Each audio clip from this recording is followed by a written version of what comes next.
Hi to all, welcome to rice Praak Jaya classes.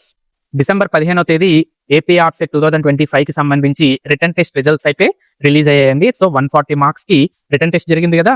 So 140 marks కి సంబంధించి results అయితే release అయ్యాయి. Remaining 60 marks కి సంబంధించి ఇంటర్వ్యూ అనేది ఉంటుంది. సో ఈ ఇంటర్వ్యూ షెడ్యూల్ కూడా విత్ ఇన్ 1 వీక్ లోపలే వదిలేస్తారు ఇంటర్వ్యూ షెడ్యూల్. సో షెడ్యూల్ వదిలిన 5 or 6 days లేకపోతే షెడ్యూల్ వదిలిన 1 వీక్ లోపే ఇంటర్వ్యూస్ అనేవి స్టార్ట్ అయిపోతాయి. సో రఫ్ గా మనకి 2 weeks టైం ఉంది. ఎగ్జాక్ట్ గా 2 weeks కూడా కాదు, 2 weeks కంటే తక్కువ టైమే ఉంది మనకి. ఈ లోపల మనం ఏం చేయాలి, ఇంటర్వ్యూకి ఏ విధంగా ప్రిపేర్ అవ్వాలి, ఓకేనా. సో జనరల్ గా ఇంటర్వ్యూ డే రోజున ఏం జరుగుతుందంటే, first of all certificate verification జరుగుతుంది. సర్టిఫికేట్ వెరిఫికేషన్ అయిన తర్వాత మాత్రమే ఇంటర్వ్యూ అనేది జరుగుతుంది అనమాట. సో ఎవరైతే అన్ని సర్టిఫికేట్స్ ప్రొడ్యూస్ చేస్తారో వాళ్ళని ఇంటర్వ్యూకి పంపిస్తూ ఉంటారు జనరల్ గా, ఓకేనా. సో ఏమేమి సర్టిఫికేట్స్ కావాలో ఫస్ట్ ఆఫ్ ఆల్ చూద్దాం. ముందుగా ఆర్సెట్ అడ్మిట్ కార్డ్ కావాలి, ఓకేనా. ఆర్సెట్ అడ్మిట్ కార్డ్ కావాలి అండ్ రిటర్న్ టెస్ట్ రిజల్ట్స్, ఓకేనా. సో నెట్ కాపీ ఉంటుంది కదండి, దాన్ని ప్రింట్అవుట్ తీసి పెట్టుకోవాలండి. పీజీ సర్టిఫికేట్, టీసీ, ఓకేనా. PG certificate both convocation, marks list, అదేవిధంగా UG certificate convocation, marks list and TC, ఓకేనా. టీసీ కంపల్సరీగా కావాలండి, ఎక్కడ మెన్షన్ చేయరు మనకి, బట్ టీసీ అయితే కన్ఫర్మ్ గా కావాలి. Identity card like Aadhaar card or pan card ఏదైనా ఓకే, ఓకేనా.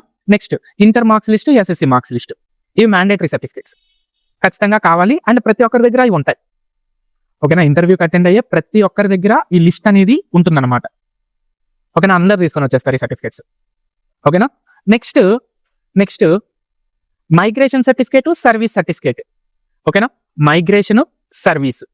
సో ఇక్కడ చూడండి, మైగ్రేషన్ సర్టిఫికేట్ అనేది at the time of interview అప్పుడు మన దగ్గర లేదనుకోండి, మనం at the time of joining అప్పుడు ప్రొడ్యూస్ చేస్తాము అని చెప్పొచ్చు. ఇన్ కేస్ మనం వేరే యూనివర్సిటీకి కానీ సెలెక్ట్ అయితే, అంటే మనం పీజీ చదివిన యూనివర్సిటీ కాకుండా వేరే యూనివర్సిటీకి కానీ సెలెక్ట్ అయినామంటే మైగ్రేషన్ సర్టిఫికేట్ అనేది అవసరం అవుతుంది, ఓకేనా. ముందు జాగ్రత్తగా ఫీజు పెట్టుకోండి, నో ప్రాబ్లం, ఓకేనా.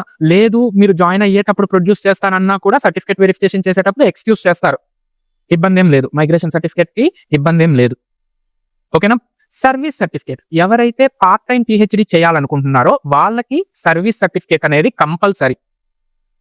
సర్వీస్ సర్టిఫికేట్ కూడా ఇది ఎలా ఉండాలి, మీరు అప్లై చేసుకునేటప్పుడు డీటెయిల్స్ ఇచ్చుంటారు కదా, దాని ప్రకారమే సర్వీస్ సర్టిఫికేట్ ఉండాలి, ఓకేనా. సో మీరు ఎక్స్పీరియన్స్ ని ఎంతైతే అక్కడ ఇన్ఫర్మేషన్ లో ఇచ్చుంటారో, అప్లై చేసేటప్పుడు ఇచ్చుంటారో, ఆ ఎక్స్పీరియన్స్ కి తగ్గ సర్టిఫికేట్ అనేది మీరు ప్రొవైడ్ చేయాలన్నమాట. ఇన్ కేస్ మీరు 7 years ఎక్స్పీరియన్స్ 3-4 ఇన్స్టిట్యూట్స్ లో వర్క్ చేస్తున్నారనుకోండి, ప్రతి ఒక్క ఇన్స్టిట్యూట్ దగ్గర నుంచి కూడా మీరు ఏం చేయాలి, సర్టిఫికేట్, ఎక్స్పీరియన్స్ సర్టిఫికేట్ అనేది తీసుకొచ్చుకోవాలి, ఓకేనా. So service certificate mandatory. ఎవరికి మ్యాండేటరీ అంటే ఫుల్ టైం వాళ్ళకి కాదు, పార్ట్ టైం వాళ్ళకి సర్వీస్ సర్టిఫికేట్ మ్యాండేటరీ. ఖచ్చితంగా పార్ట్ టైం వాళ్ళు సర్వీస్ సర్టిఫికేట్ తీసుకెళ్ళాలి, 100% తీసుకొని వెళ్ళాలి సర్వీస్ సర్టిఫికేట్, ఓకేనా. మైగ్రేషన్ సర్టిఫికేట్ తీసుకెళ్లాల్సిన అవసరం లేదు, ఓకేనా. ఒకవేళ మైగ్రేషన్ సర్టిఫికేట్ అవసరం అవుతుందంటే మీరు ఏం చెప్పాలి, at the time of joining అప్పుడు నేను ప్రొడ్యూస్ చేస్తాను, నేను సబ్మిట్ చేస్తానని చెప్పినా ఎక్స్క్యూజ్ చేస్తారు, no problem. But part time వాళ్ళు సర్వీస్ సర్టిఫికేట్ ని కంపల్సరీగా, ఓకేనా, ప్రొడ్యూస్ చేయాల్సిందే. ఎప్పుడు ప్రొడ్యూస్ చేయాలి, నేను జాయినింగ్ అప్పుడు ప్రొడ్యూస్ చేస్తానంటే కుదరదు. సర్టిఫికేట్ వెరిఫికేషన్ అప్పుడే సర్వీస్ సర్టిఫికేట్ తీసుకొని వెళ్ళాలి, జాగ్రత్తగా రెడీ చేసి పెట్టుకొని ఉండండి పార్ట్ టైం వాళ్ళు, ఓకేనా. సో చూడండి, ఈ 6 అందరు తీసుకొని వెళ్ళాలి, ప్రతి ఒక్కరి దగ్గర ఉంటాయి ఈ 6, ఓకేనా. మైగ్రేషన్, సర్వీస్ అవసరమైన వాళ్ళు తీసుకొని వెళ్తారు, మోస్ట్లీ పార్ట్ టైం వాళ్ళు సర్వీస్ సర్టిఫికేట్ తీసుకొని వెళ్తారు, ఓకేనా. నెక్స్ట్ అందరికి మ్యాండేటరీ ఏంటంటే రీసెర్చ్ ప్రపోజల్, ఓకేనా. మీరు సర్టిఫికేట్స్ వెరిఫికేషన్ ఇవన్నీ చెక్ చేసేస్తారు, తర్వాత మిమ్మల్ని ప్యానల్ దగ్గరికి పంపిస్తారు, ఇంటర్వ్యూ ప్యానల్ దగ్గరికి పంపిస్తారు, ఓకేనా. వాళ్ళు మీ సర్టిఫికేట్స్ అడగరు, మీ రీసెర్చ్ ప్రపోజల్ ఏది అని అడుగుతారు. మీరు ఒక రీసెర్చ్ ప్రపోజల్ ని క్లియర్ గా ప్రిపేర్ చేసుకొని ఉండాలి, నీట్ గా ఉండాలి రీసెర్చ్ ప్రపోజల్ అనేది, కన్ఫ్యూజన్ ఉండకూడదు. ఈ మధ్య చాలా మంది ఏఐ యూస్ చేస్తున్నారు, వాళ్ళు కనిపెట్టేస్తారు, ఓకేనా. ప్యానల్లో ఉండే వాళ్ళని తక్కువ అంచనా వేయకండి. సో మీరు ఏఐ యూస్ చేసి కానీ ప్రపోజల్ ని ప్రిపేర్ చేసుకొని ఉంటే వాళ్ళకి ఆ ప్రపోజల్ ఓపెన్ చేయడం ఫస్ట్ పేజ్ లోనే తెలిసిపోతుంది, ఓకేనా. సో రీసెర్చ్ ప్రపోజల్ ని మీరు ఓన్ గా ప్రిపేర్ చేసుకోండి. ఒకవేళ మీకు కానీ ప్రిపేర్ చేసుకున్న రీసెర్చ్ ప్రపోజల్ లో ఏమైనా డౌట్స్ ఉంటే, ఓకేనా, మమ్మల్ని కన్సల్ట్ అవ్వండి, మేము చెప్తాం ఫ్రీ ఆఫ్ కాస్ట్. మళ్ళీ మేమేదో చార్జ్ చేస్తాము, లేకపోతే ఇది ప్రమోషన్ అట్లా అనుకోబాకండి, ఓకేనా. At the end of the day మనకి పిహెచ్డి సీట్ కావాలి. సో మేము మా ఇన్స్టిట్యూట్ నుంచి ఏమైతే హెల్ప్ చేయగలమో అవన్నీ చేస్తాం, ఓకేనా. Irrespective of the subject domain అండి, ఇది కూడా చెప్తున్నాను. Commerce, management, economics, social studies ఇవే కాదు, ఓకేనా. ఈవెన్ దో సైన్స్ సబ్జెక్ట్స్ అయినా మేము అసిస్టెన్స్ అనేవి ఇస్తాం, ఓకేనా. సైన్స్ సబ్జెక్ట్స్ కి నేను ఇవ్వను, మాకు తెలిసిన వాళ్ళు, పిహెచ్డి కంప్లీట్ అయిన వాళ్ళు, ప్రొఫెసర్స్ వీళ్ళు ఉంటారు కదా, వీళ్ళ చేత అయితే నేను ఒకసారి మీకు క్లారిఫికేషన్ అయితే ఇప్పిస్తాను. ఓకేనా. సో 100% రీసెర్చ్ ప్రపోజల్ కి మీరు ప్రిపేర్ చేసుకున్న రీసెర్చ్ ప్రపోజల్ ఏదన్నా డౌట్ ఉంటే మమ్మల్ని కన్సల్ట్ అయినట్లయితే మేము ఖచ్చితంగా అసిస్టెన్స్ ఇస్తాం, ఖచ్చితంగా హెల్ప్ చేస్తాం. ఓకేనా. 100% sure, irrespective of the domain. ఓకేనా. సో రీసెర్చ్ ప్రపోజల్ ప్రతి ఒక్కరూ క్యారీ చేయాలి. హార్డ్ కాపీ క్యారీ చేయండి, అదేవిధంగా సాఫ్ట్ కాపీ కూడా క్యారీ చేయండి. In case presentation PPT form లో ఇవ్వమంటే మీరు సాఫ్ట్ కాపీని కూడా పెట్టుకొని ఉండాలి. ఓకేనా. హార్డ్ కాపీ, సాఫ్ట్ కాపీ రెండు కూడా క్యారీ చేయండి. ఓకేనా. సో ప్రెజెంటేషన్ ఏ విధంగా జరుగుతుందో మనం చెప్పలేం కదా, మోస్ట్లీ సాఫ్ట్ కాపీ అవసరం ఉండదు. ఓకేనా. బట్ మీరు క్యారీ చేయండి, సాఫ్ట్ కాపీ క్యారీ చేయండి. ఓకేనా. ఈ రీసెర్చ్ ప్రపోజల్ అనేది మీ ఇంట్రెస్ట్ ని ప్యానల్ కి తెలియజేస్తుంది అంతే. ఓకేనా. సో మీరు రీసెర్చ్ చేయడానికి, పిహెచ్డి చేయడానికి ఎంత ఇంట్రెస్ట్ చూపిస్తున్నారు అనేది ప్యానల్ కి అర్థమవుతుంది అనమాట మీ ప్రపోజల్ చూస్తే. తర్వాత మీరు సేమ్ ప్రపోజల్ అన్నా మీ అంటే పిహెచ్డికి క్యారీ ఆన్ చేసుకోవచ్చు, లేకపోతే న్యూ రీసెర్చ్ అయినా క్యారీ ఆన్ చేయొచ్చు, no problem, based on the guide ఉంటుంది. ఓకేనా. సో మీరు first of all research proposal అయితే నీట్ గా ప్రిపేర్ చేసుకొని ఉండండి. ఓకేనా. నెక్స్ట్, మీరు ఏదన్నా రీసెర్చ్ పబ్లికేషన్స్ చేస్తుంటే, ఓకేనా, మెయిన్ ఆథర్ గా అయినా, కరస్పాండింగ్ ఆథర్ గా అయినా, సెకండ్ ఆథర్ గా అయినా, థర్డ్ ఆథర్ గా అయినా, ఏదైనా సరే మీకు రీసెర్చ్ పబ్లికేషన్స్ ఉంటే అది ఏ జర్నల్లో అయినా సరే. ఓకేనా. సో పీర్ రివ్యూడ్ జర్నల్ కానివ్వండి, ఏదైనా ఇండెక్స్డ్ జర్నల్ కానివ్వండి, ఓకేనా, లేకపోతే ఏదైనా బుక్ చాప్టర్ కానివ్వండి, ఏది ఉన్నా సరే, ఓకేనా, మీరు కాంట్రిబ్యూట్ చేసింది ఏది ఉన్నా సరే ఆ రీసెర్చ్ పబ్లికేషన్ ని తీసుకొని వెళ్ళండి. ఓకేనా.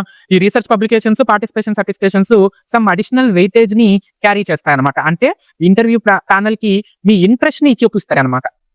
ఓకేనా. మీరు రీసెర్చ్ చేయడానికి ఎంత ఇంట్రెస్ట్ చూపిస్తున్నారు అని చెప్పి ఇవి చూపిస్తాయి. అండ్ ఆఫ్ కోర్స్ వెయిటేజ్ కూడా ఉంటుంది.